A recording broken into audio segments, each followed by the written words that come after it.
Well, thanks for being here again. Today, we're going to talk about Sasquatch Dreams, um, the Sabe People, and a bit of what the writings have to say about dreams because, speaking only for myself, I don't know how to interpret dreams and I am not well read on the subject. Still, I have dreams just like we all do, and recently, Sabe has been in my dreams. First, a little disclaimer about dreams from the writings. Abdul-Baha said this, quote, "But many things come to mind that are like the waves of the sea of delusion. They bear no fruit and produce no result. In the world of sleep, too, one may have a dream which exactly comes true, while on another occasion one will have a dream which has absolutely no result." That's from Some Answered Questions. My dreams may or may not have a result. We just don't know yet. So I'm going to read to you what I wrote down about the dreams I've had, and also my son has had lucid dreams about the Sabe people, and the writings have some things to say about that you may want to hear as well if you've had dreams of that type, whether about Sabe or anything else. So the first time, I'm going to be looking over here because this is where I've got it. The first time was in early April 2024. I went out the back door of the stone house where I live, and lying beside the driveway on the left next to the row of juniper trees was a large black shape curled up on the ground. At first I thought it was a big dog, but I quickly realized it was a juvenile Sabe with black hair. I could see skin through the hair as you sometimes can on a dog's belly, hence my initial thought of dog. I was momentarily conflicted about getting out my iPhone to take a picture. Remember, I'm dreaming. But I decided I better try it. And then that is when I realized, sort of, that I was dreaming, because the iPhone turned out to be my wife's tablet. And I don't have a tablet. She's got an Apple, whatever those tablets are. And when I touched the keyboard, it began to play music. I felt embarrassed, and that is when I noticed a larger figure covered in white hair lying next to the juvenile. It was its mom. She stood up, and I apologized for attempting to take a photo, feeling I had been rude. She did not seem angry, and I was not frightened. She changed into a human being, and at that point I woke up. About a week later, on April 23rd, 2024, I dreamed I looked out our bedroom window, second floor, on the south, and saw a large tan Sabe moving swiftly along the edge of the yard from south to north in an arc around the east side of the house. When it reached the north side, it stopped and became a human man in a blue paisley suit. My son Henry was there and was conversing with this person, telling the Sabe things, and I asked the Sabe his name, but he said he could not or would not tell me. I don't remember exactly from the dream which it was. So as I said, I don't interpret them. That's what I saw in my dream. Now my son Henry has had several lucid dreams about Sabe people, and he has given me permission to include them in this episode for you. And so he forwarded to me the email that he had written. This was on the email he sent was May 20th of 2022. He said, "I've written down my remembrances of my first Bigfoot dream. Although I formatted this as a Dear Steve letter," he was going to send it to Steve Istall, and I don't know if he did or not. "I don't know if I should send it or not. I'm not one to look for attention, and I certainly don't need validation from the internet. And I don't want to come across as someone who says, look at me, that sort of person. But what if someone else had had similar dreams or have heard Komanichu? I really just want this, write this down for you and me, but I hope you enjoy it. Sabe Dreams, and it's with Henry's permission. Dear Steve, please feel free to use my name. I was taken back a bit after hearing yesterday's video dated 5/17/2022. This is on Steve's The Facts by How to Hunt channel, titled New Anticipated Information from Mr. Ash Ojibwe Elder, where Mr. Ash recounts of a spiritual adoption by the Sabe people. If you recall from the video, it was stated, so what happens when we're adopted? We're introduced to the whole family as a member of the family, and many of these people have stated they have seen them in dreams. I've had such dreams, Steve. To be completely honest, I was absolutely content to pass them off as a few cool dreams and store them neatly on the shelf, so to speak. Then I watched yesterday's video after my father said, Henry, this one's for you. That would be me having said that. Quick background. I grew up on a farm in rural Illinois before the internet, played outside as a kid, and always enjoyed exploring the forest and climbing trees around the farm. I've loved the Bigfoot topic, and my father and I have been following your channel for some time. To my knowledge, I've not yet had a physical encounter, but on to these dreams. Last summer, 2021, I dreamt that I was back at my grandmother's farmhouse, a small bungalow tucked close to the woods on the Mississippi bluffs. I was standing outside the house in the yard. There I met a woman who I did not know, older than me, but understood and knew her to be a teacher of sorts. It was also obvious to me that a Sabe being was close in the field just beyond. I quickly realized that they are connected, the Sabe and this lady. She says to me, I will teach you their greeting. She tells me slowly, like I'm a third grader, Komanichu. I nod and repeat it, apparently correctly. She's not disappointed in me, but I can tell that this is of profound importance. She's very specific on this, 4 syllables. Komanichu. She's also very clear that the accent is to be placed on the 3rd syllable, ni. She tells me this is their formal greeting. This is used for respectfulness and to take it seriously. I try it again. Apparently, I got it right and to her satisfaction, so we move on to her second lesson. She explains that this is their second greeting and can be thought of as a slang hello, like a what's up. She takes a deep breath, starts with an elongated S, then subtly shifts to a stretched Z for but a second before letting out guttural, lower register, ah. It rolls out of mouth, resonating low, lower than I expected her voice to go. It was akin to Tibetan throat singing or a yoga om. It was to be a deep, low vibration you could feel in your throat, and you let it out with all your breath. Just hang out with the ah. I give it my best shot. Sz-za. I don't know how it sounded in the dream. I remember thinking in my dream, I like the way that feels when I say it, I'm pleased. Dream shifts. She takes me inside my grandmother's house.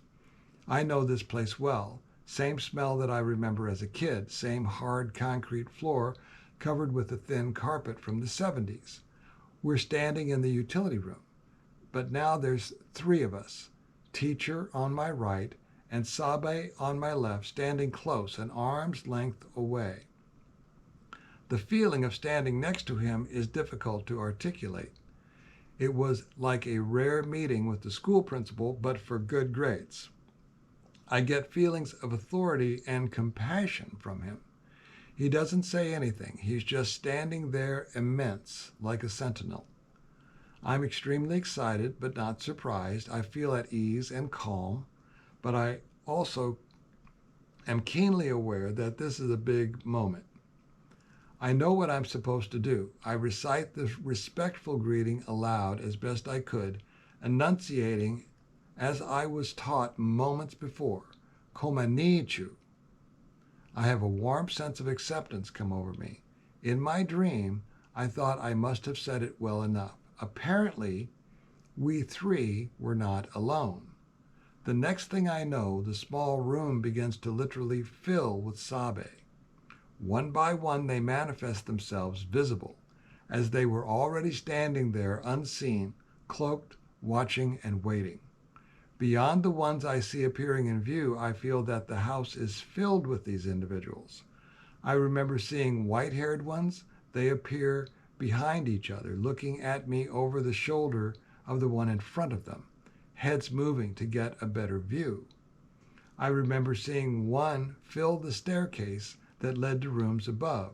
He had to crouch down and lean forward to see under the doorway, looking at me over the heads of the rest. I knew in the dream that I was being introduced to the whole family. Overwhelmed with excitement, I woke up. My wife keeps a notepad nearby at night, and in the dark I scribble down Komanichu, formal, Saza, slang. The possible Abdul Baha. Here's another one, quote, the other mode of the Spirit's influence and action is without these bodily instruments and organs. For example, in the state of sleep, it sees without eyes, it hears without ears, it speaks without a tongue, it runs without feet.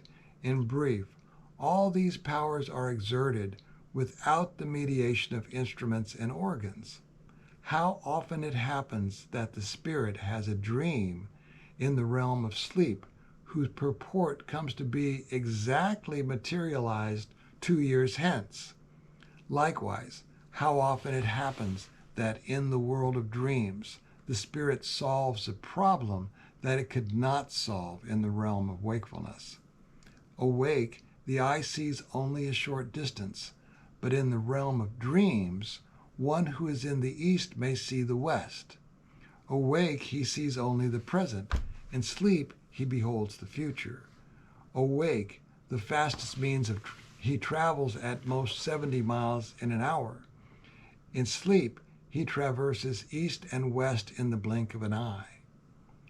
For the spirit has two modes of travel, without means, or spiritual travel, and with means, or material travel, as birds that fly, or as being carried in a vehicle. That's in some answered questions by Abdul Baha. Another quote, consider man while in the state of sleep. It is evident that all his parts and members are at a standstill, are functionless. His eye does not see, his ears do not hear, his feet and hands are motionless. But nevertheless, he does see in the world of dreams. He does hear, he speaks, he walks, he may even fly in an airplane. Therefore it becomes evident that though the body may be dead, yet the spirit is alive and permanent. Nay, the perceptions may be keener when man's body is asleep. The flight may be higher. The hearing may be more acute. All the functions are there, and yet the body is at a standstill. Hence it is proof that there is a spirit in the man, and in the spirit there is no distinction as to whether the body be asleep or absolutely dead and dependent. The spirit is not incapacitated by these conditions. It is not bereft of its existence. It is not bereft of its perfections. The proofs are many, innumerable. That's from the Promulgation of Universal Peace by Abdul Baha. And here's a couple more from Gleanings by Baha'u'llah, the Glory of God. Quote, verily I say, the human soul is exalted above all egress and regress. It is still, and yet it soareth. It moveth, and yet it is still. It is in itself a testimony that beareth witness to the existence of a world that is contingent, as well as to the reality of a world that hath neither beginning nor end. Behold how the dream thou hast just dreamed is, after the lapse of many years, reenacted before thine eyes. Consider how strange is the mystery of the world that appeareth to thee in thy dream. Baha'u'llah in Gleanings from the Writings. And here's another one. Quote, as to thy question concerning the worlds of God, know thou of a truth that the worlds of God are countless in their number and infinite in their range. None can reckon or comprehend them except God, the all-knowing, the all-wise. Consider thy state when asleep. Verily I say, this phenomenon is the most mysterious of the signs of God amongst men. Were they to ponder it in their hearts, behold, the thing which thou hast seen in thy dream is, after a considerable lapse of time, fully realized. Had the world in which thou didst find thyself in thy dream been identical with the world in which thou livest, it would have been necessary for the event occurring in that dream to have transpired in this world at the very moment of its occurrence. Were it so, you yourself would have borne witness unto it.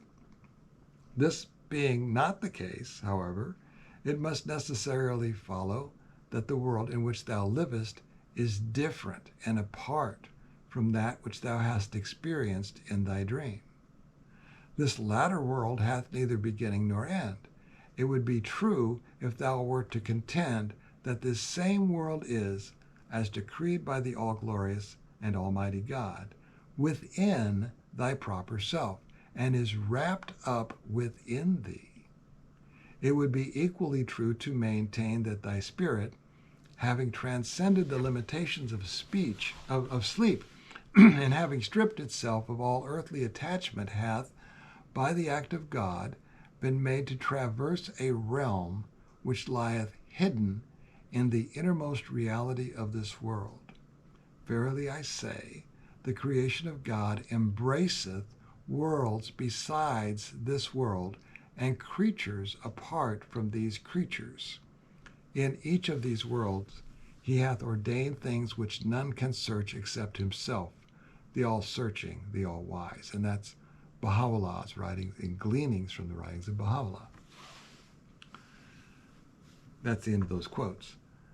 These writings have always seemed mystical to me, and I have always presumed they were speaking of spiritual worlds of some sort. Once you see something in the physical world that is not supposed to be here, the writings take on new meanings as your consciousness shifts. So once you see it, once you join the club of no return, as Steve Istall has coined that phrase, you know that things are different than we have been told. Your understanding of everything changes. Consciousness begins to shift. But remember, the door is opening, the door upon which, according to what I heard at the MUFON conference, the door upon which UFOs, Sasquatch, and owls are merely symbols, beginning to open, and the universe lies beyond that door. Remember what the writings say about doors. Every created thing in the whole universe is but a door leading into his knowledge, etc. That also is from Gleanings from the Writings of Baha'u'llah. So, question becomes, what sort of person do you want to become in that universe? You are free to be your best self if you want to be. You are stepping into a whole new universe. You get to rethink everything if you want to. Perhaps put away childish things. Ask yourself, who do I truly need to be if it is up to me? Because it is. It always was anyway. before you saw the Sabe people, you probably hadn't given yourself permission to dream that big.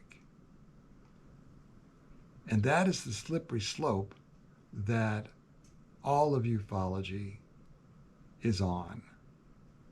Once you realize that any part of it is true, if you've seen the UFOs or an ET or Sabe, or even realize that the oldest megalithic stones that weigh hundreds of tons are the best work at Machu Picchu or wherever you saw them, whether in pictures or dreams or whatever,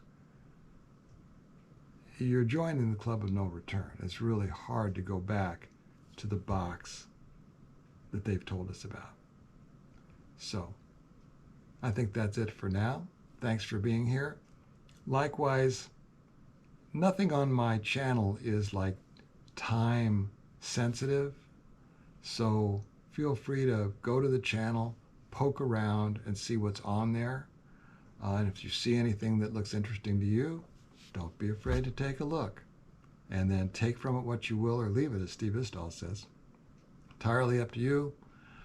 Your thoughts are your own, and I'm not trying to make anybody believe or disbelieve anything. Thanks for being here. I'll see you next time. Hey, yeah. It is. Yay! You did it.